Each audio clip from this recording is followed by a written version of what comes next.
Hi guys, this is going to be an interesting project.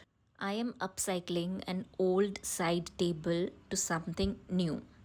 I wanted to give this a fresh look. So I started with sanding the table and the unevenness on the table.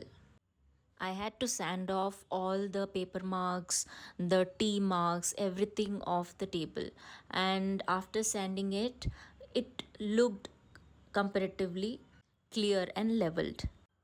I did a small mistake by directly started painting. So I wiped it off and gave a touch up of white paint on the marks on the table. I had to give two layers of touch up because one layer of touch up was not enough. First layer had to dry off, and then after few minutes I gave the second layer. After all the white paint was dried off, I started with a chalk paint.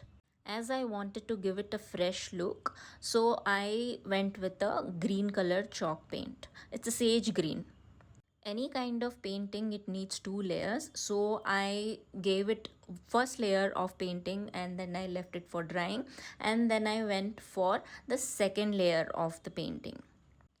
Trust me, it was an extremely therapeutic process. I loved it. The whole process of painting first layer, second layer, I extremely loved it. Here, I was painting the legs also. The legs also needed two layers of painting. So, I was painting the legs as well. And I left the whole table for drying. Little more touch up, and the table is left to dry. With the cute kittens sleeping, I also took the day off. From boring to something refreshing. Stay tuned for the next part where I add some character to this table. Bye.